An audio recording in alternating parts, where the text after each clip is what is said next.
This week I wrote about sellouts and stories that we tell ourselves to cover up our sellouts. What do I mean by that? Well, there are three common stories that people tell themselves. You've got villain stories, someone else is evil, or someone else is doing something bad or malicious or is out to get you. You have hero stories, that I'm pure, my intentions are good, I'm the hero of this story. And then you have helpless stories, that there's nothing I can do. My arms are tied, my hands are tied. I'm forced to take a particular action even though it might not be the best one. And when you think about it, think about the times that you've told stories like this in the past. Have you had a boss that was evil? Like someone who treated you poorly maybe because you were young or because they, whatever story you came up with, or a roommate or a significant other.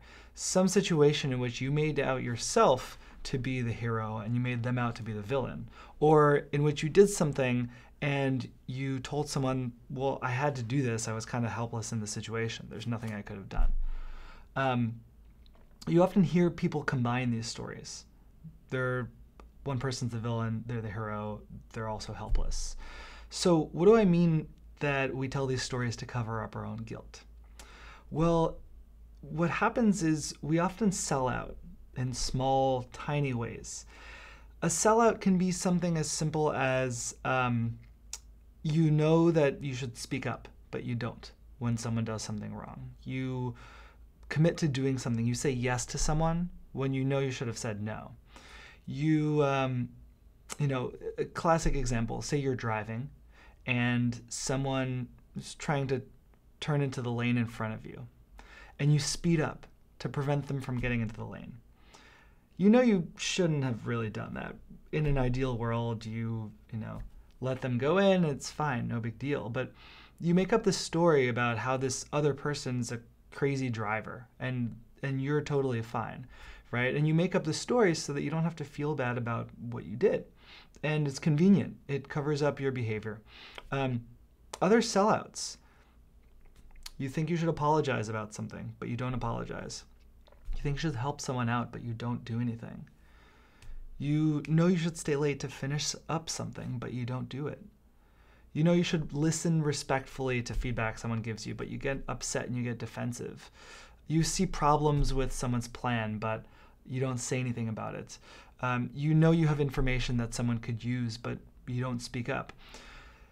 These are all stories, these are all sellouts that are covered up with stories. And the thing is, honestly, stories are fine. They actually serve a purpose, right? If you want to go on believing your story, you can do that. The problem is that stories take on a life of their own. And when we first come up with them, we control them. But eventually they control us. And we don't see that after a while, this story that we created in order to make ourselves feel better actually make ourselves feel worse and end up being disempowering rather than empowering. The problem is at that point, the story starts to become a reality. And it all started with a little lie that you told yourself. So the trick is to recognize when you're telling a story. And how do you recognize when you're telling a story? Well, stories are derived from facts, but they're not facts. Facts and stories are different, and stories are interpretations of facts. So a story might be, my dad doesn't love me, but the fact might be, my dad hasn't spoken to me in 3 years.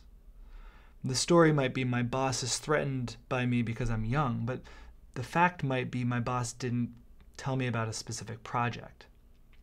The story might be, my girlfriend doesn't love me anymore. The fact could be, my girlfriend said we need to talk. Facts live in the real world. Stories live inside your head. And there's always different ways of interpreting facts. So whenever you notice yourself telling a story, investigate the facts that led you to come up with a story.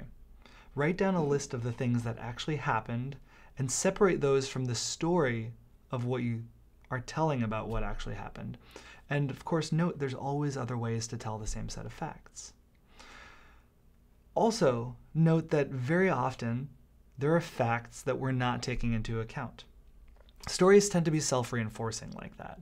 Once you've told a story about a set of facts, now you're looking for other facts to reinforce your story. So you might go out of your way to find these facts. And when you're looking for facts, you always find them. But you also ignore the ones that don't reinforce your story. You're not looking for those. So how do you actually turn a clever story into more of a useful one? The trick is to tell the rest of the story. So if you're telling yourself a villain story about someone, that they're evil or they have bad intentions, ask yourself, why would a reasonable, rational, and decent person do what this other person is doing? Now, the purpose of asking this isn't to let someone off the hook for bad behavior or give them an excuse, but it's to humanize them, and it's to help you come up with other possible reasons why they might have done what they did. It helps you empathize with them better. What about hero stories? Well, if you're thinking you did nothing wrong, right, and your motives are totally pure, well, ask yourself, am I pretending not to notice my role in the problem? And that doesn't necessarily mean you had malicious motives, but maybe it's just a fault of omission. Maybe you're leaving something out. You didn't do something that you could have or should have done. What role did you really play? Nonetheless, the purpose is to recognize that you may have contributed in some way to the problem. And for helpless stories, stories where you're thinking there's nothing you can do in a situation, well, ask yourself, what do you really want for yourself? What do you really want for others? And what do you really want for the relationship between yourself and the other person, whoever it is? And what would you do right now if that's what you really wanted in that situation? The purpose of asking this question is to kill the false choice, the idea that you have no other options, that you can either do this thing you're really unhappy with or upset a person or whatever it is. Usually it's a false dichotomy we've created for ourselves. And to recognize that the power to choose is actually there within you all along. So that's it for Founder Friday this week. I hope you enjoyed it. If you did, subscribe. It really helps me out to build up the subscriber base, and like this video, comment on it with your thoughts and how you plan on taking the actionable bits that I told you in this video and applying them to your life.